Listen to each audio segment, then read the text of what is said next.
Good morning. Our report is about personality disorder. I am with Abba Selfie, Papayag Jonalyn, and me, Penderos Mia. So our report is about personality disorder. Personality disorders is an enduring pattern of inner experience and behavior that deviates markedly from the norms and expectation of the other's culture. Pervasive and inflexible, has an onset in adolescence or early adulthood, is stable over time, and leads to distress impairment.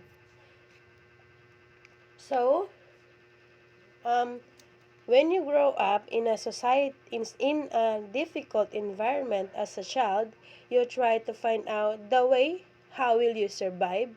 So this means you adapt your environment. So this adaptation makes you strong enough to survive.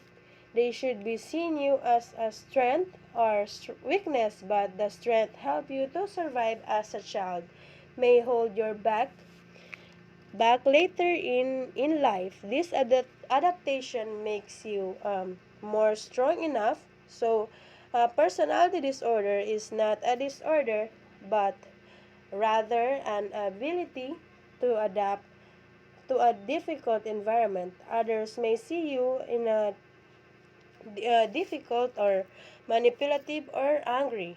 Did someone says that they see you this way? Maybe this happens so often. Then you started to believe that what they say is true. But the truth is you are not manipulative or bad at all.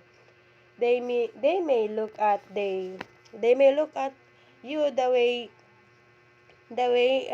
on the outside, but what is really going inside you is like you are stressed, and you have a fear of having a socialization on others. So example is you have a caretakers, merong nag-aalaga sa'yo. So um, you bond well with your primary caretakers. They understand your needs based on your needs. When you feel like understood by your caretakers, you started to learn more about yourself, and you get the comfort to go outside and explore the world around you. So, sometimes your caretakers are unable to understand your needs and cannot clear for you.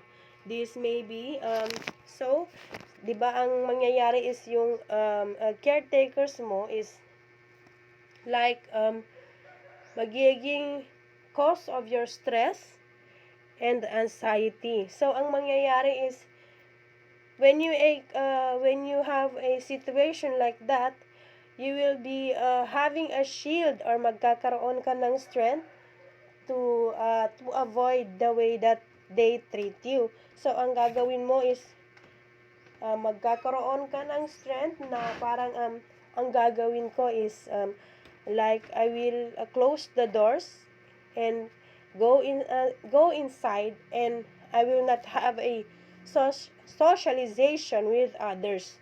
So, ang gagawin mo is kahit anong kabaitan ang ipapakita nila sa iyo kapag nangyari na 'yon, hindi mo na gagawing makipag-socialization sa kanila, because in your mind, it's said there na kahit anong gawin mo, they will not treat you well.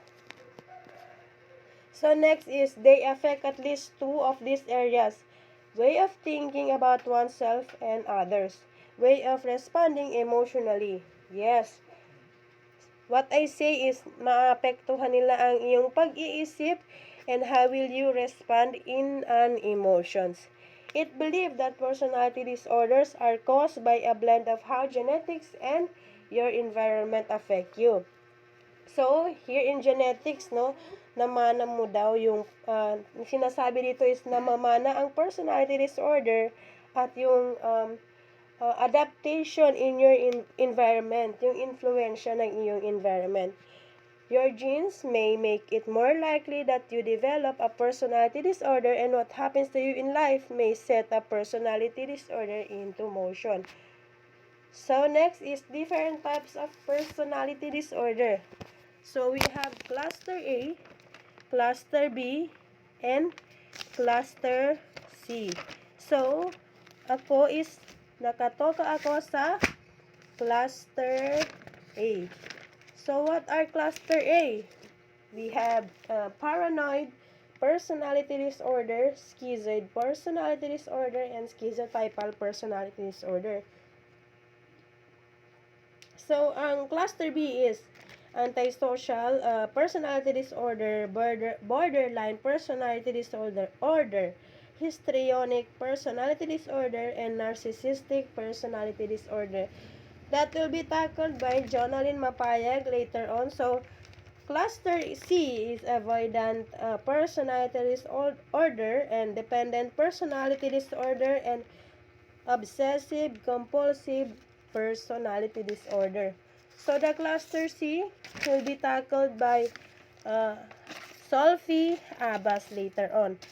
So next, diagnostic criteria are the symptoms of personality disorder. Number one is cognition, ang kanyang pag-iisip. Example is the way of perceiving and interpreting self in other people and events. Affectivity or the range, intensity, lability, and appropriateness of emotional response. 3 is interpersonal functioning. 4 is impulse control. A is the enduring pattern is inflexible and pervasive across a broad range of personal and social situations. Next is the enduring pattern leads to clinical significant distress of impairment in social, occupational, or other importance areas of functioning.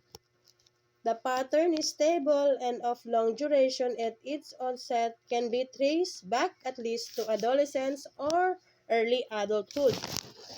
D is the enduring pattern is not explained as manifestation or consequence of another mental disorder, and the last is the enduring pattern is not attributable to the physiological effects of substance, like example, a drug abuse or in a medication or medical condition like head trauma. So this is my other way of signs and symptoms in personality disorder, the impulsive behavior.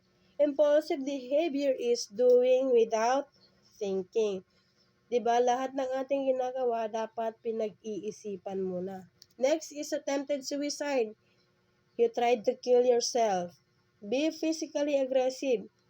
Yung like overreacting in a situation. Like sinisipa mo siya, sinasampal, kinukurot.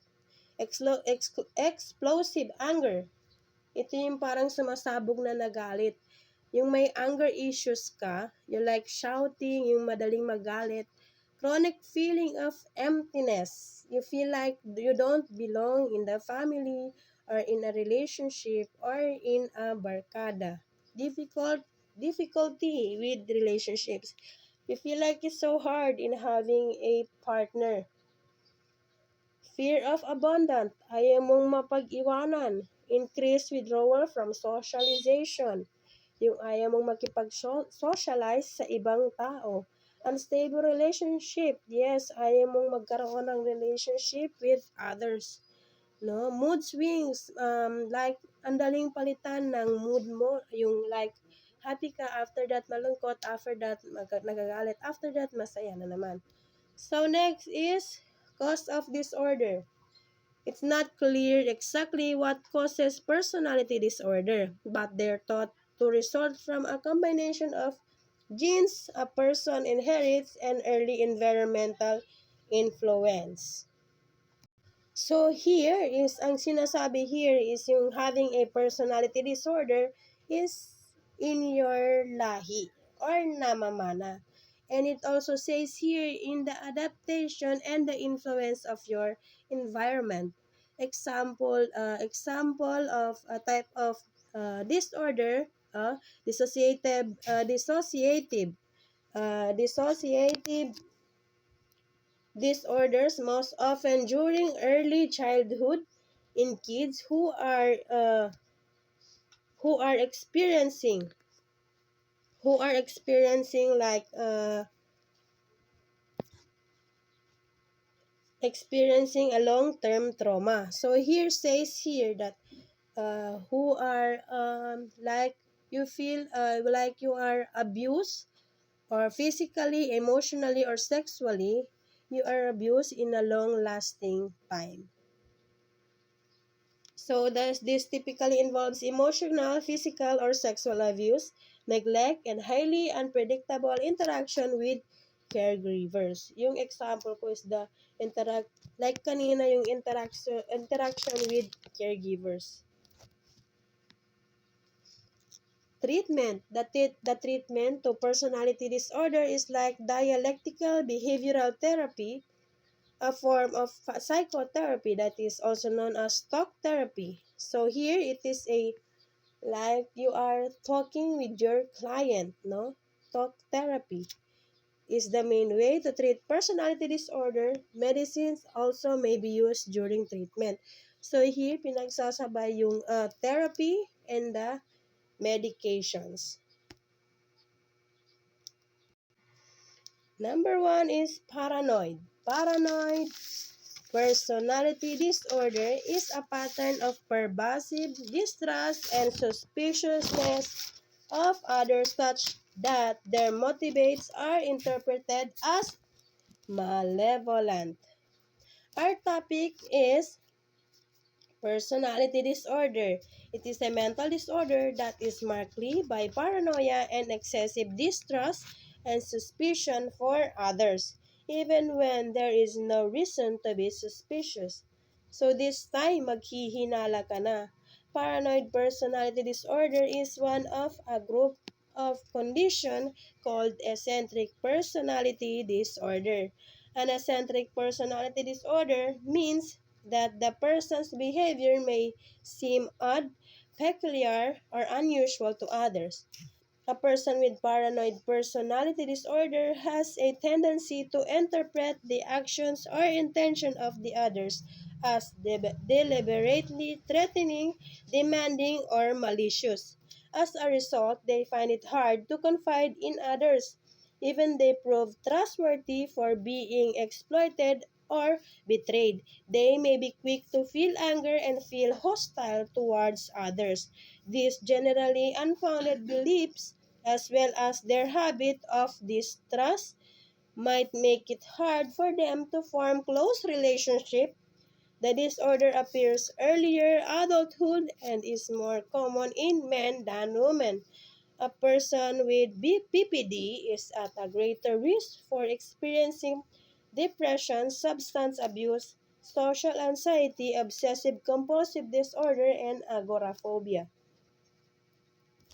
So, number one of the the symptoms is have chronic and pervasive distrust and suspicion on others, hostile, stubborn, argumentative, and have trouble relaxing, have trouble working with others, and unforgiving and hold grudges. So number seven is may believe that friends and family and romantic partners are untrustworthy and unfaithful. Yung, di ba, naghihinala ka. So, yung hinala mo is yung mga kaibigan mo and your family at yung asawa or boyfriend ay hindi mapagkakatiwalaan at like, like yung sa romantic partners is niloloko ka lang. Are generally and often described as cold and might become controlling and jealous.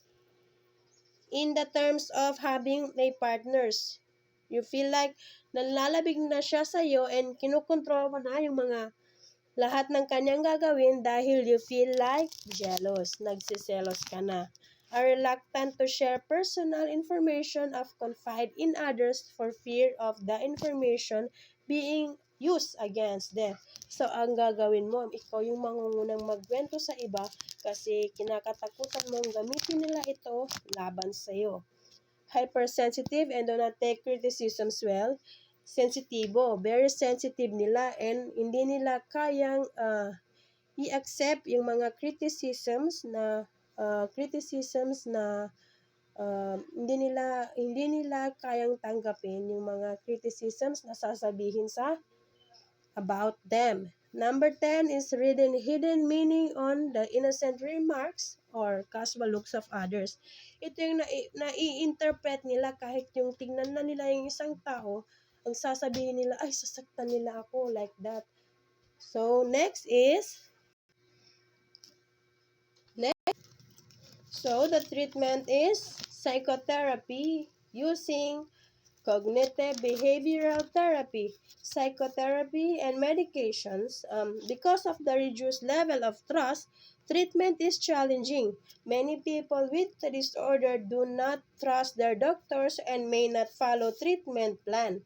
Psychotherapy may be effective to help you understand your condition, how to cope with the disorder, communicate with others in social situations, and help reduce the feeling of paranoia.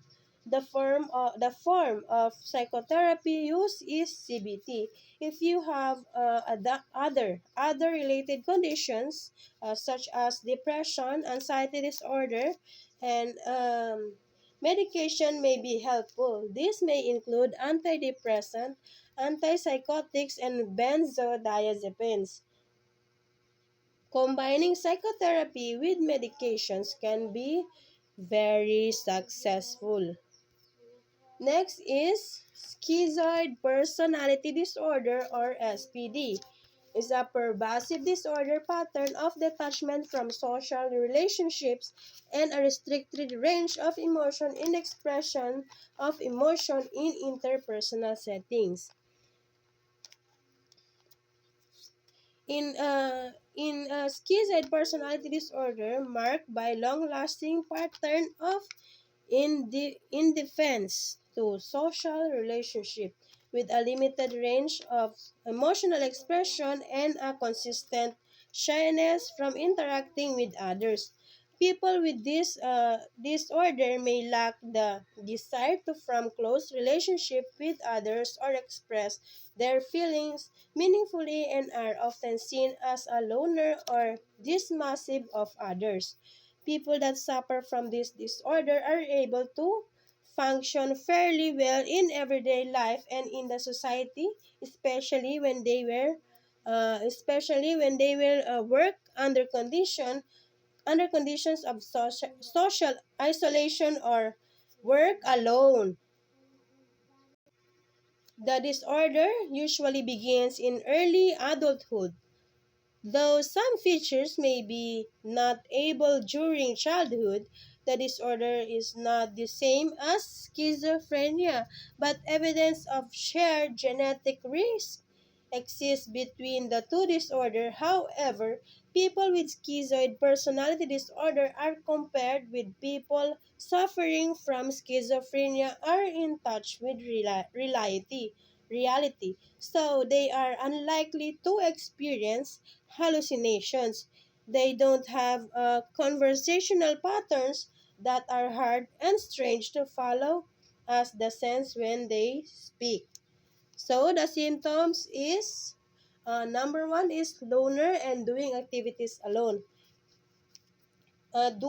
People with disorder prefers being alone and doing activities alone. So, next is difficulties in expressing emotions and appropriates reacting to a situation. So, here is has a it have a difficulties in expressing emotions. So,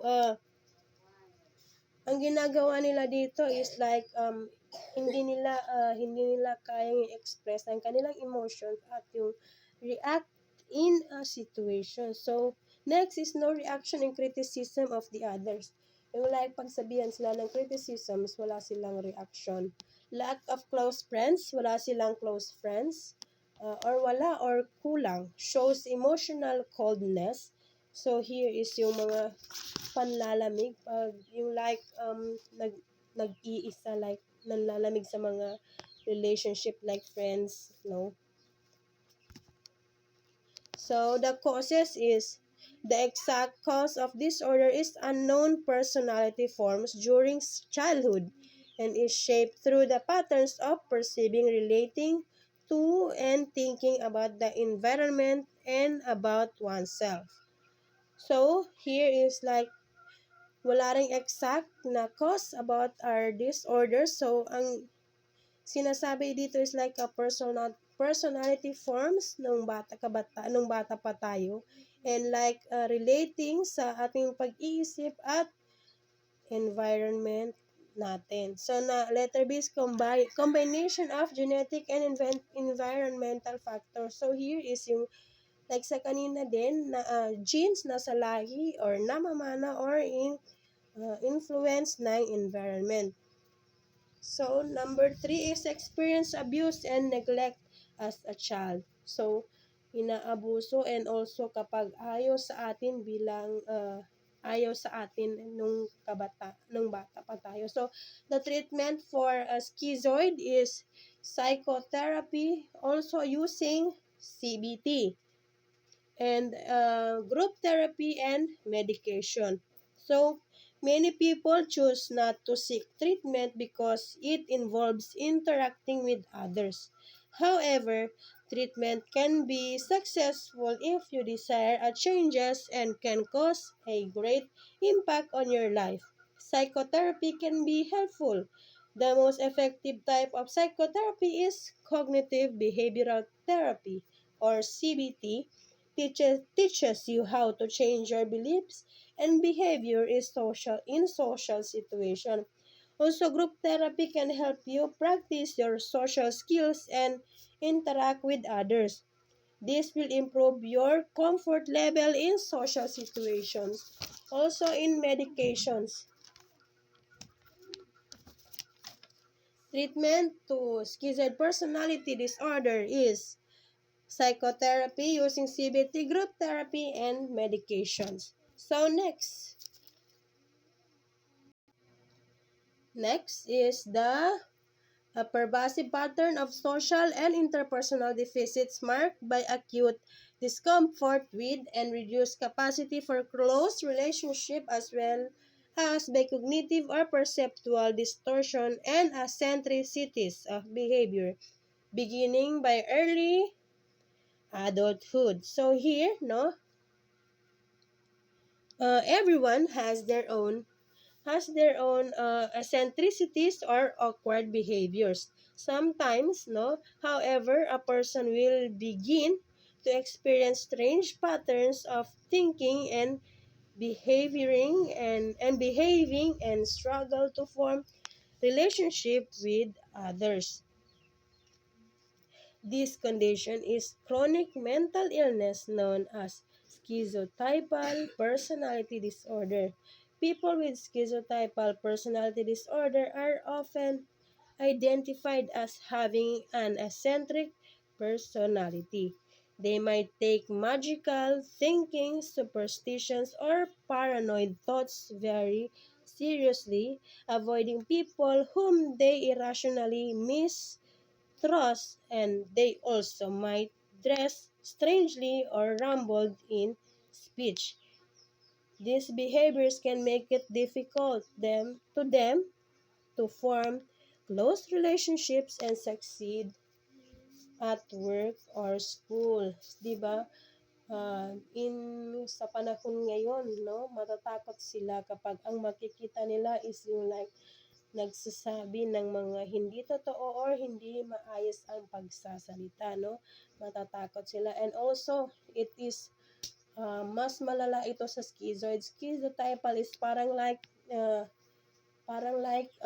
makikita mo na silang parang disorder is like uh, in our mind, no, ma-judge natin sila na parang this is a type of disorder na parang baliw na talaga sila. So in their way of thinking, maayos din naman ang kanilang pag-iisip, kaso medyo more on imaginations, no? imaginations na hindi naman totoo. So, yes, no, it is difficult in having relationship in close friends, di ba? Kasi matatakot sila, no? Matatakot sila. So, here are the signs and symptoms, no? Decrease capacity to form close friends. Yes, no? Hindi sila, mahihirapan sila magkaroon ng close friends. So, next is experiencing distortion in exhibiting eccentric behavior. So, in a younger people, no, schizotypal personality disorder may first manifest as attention problems, society anxiety, or interest in playing or working alone.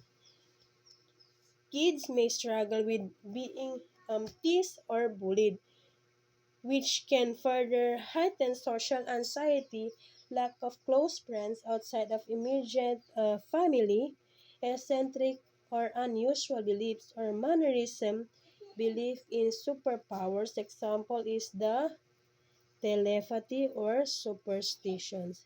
Excessive social anxiety associated with paranoid fears and paranoid thoughts or doubts about others' loyalty. No? So, next is the lack of close friends outside of the immediate family. Nabasa ko na to. And the interpreting no harmless events as having personal meaning. And dressing in an unkempt or odd manner. Sensing unraveling speech patterns and flat limb emotional response. No? Nasabi ko na to, like hindi ka nagkakaroon ng close friend outside of your family member, unusual mannerism or feeling nila is kakaibang mannerism like sa mga normal na bata. Oh, excessive social like yung paranoid fears, yung parang natatakot ka magkaroon ng socialization sa ibang tao, yung paranoid thoughts or doubts about others' loyalty, yung ayaw mo magkipag-usap, like you feel like hindi sila mapagkakatiwalaan, no? And dressing unkempt or odd manner, yung hindi maayos ang kanilang pananamit, pagsasalita ng hindi maayos, and yung kulang na emotional response sa mga pangyayari. Next is the causes. The cause of schizotypal personality disorder is researchers do not understand exactly what causes schizotypal or SPD, but they believe it is a combination of genetic and environmental factors. So here, hindi na naman nila alam kung ano ang cause ng schizotypal or SPD. So, they believe na ito daw ay kombinasyon ng lahi or namamana at na-adapt sa environment or influenced by environment. So, next is people with first-degree relative with schizophrenia are at increased risk of developing the condition. Like sa first degree, no? First degree is yung sa anak, no? Sa anak. So, sa parents nila, mamamana yung if ang parents nila may schizophrenia, there is a possibility na ma-develop din sa kanila yung condition na yun. For people genetically predisposed to developing SPD, experiencing psychological trauma or chronic stress can also increase the risk of developing the condition. So, researchers estimate the lifetime prevalence of SPD to be roughly 4% with the condition affecting men slightly more than women. So, mas nangyayari to sa kalalakihan. Roughly half of people with schizotypal personality disorder have experienced at least one episode of major depression. people with bipolar post-traumatic stress disorder, borderline personality disorder, and narcissistic personality disorder are also at higher risk of having schizotypal personality disorder. So, in the in the treatments, they use also psychotherapy. The treatments they will use is psychotherapy and also with uh, using cognitive behavioral therapy with medication. So that would be all. Thank you very much. The next one that will be reporting is Jonaline Mapaya. Thank you.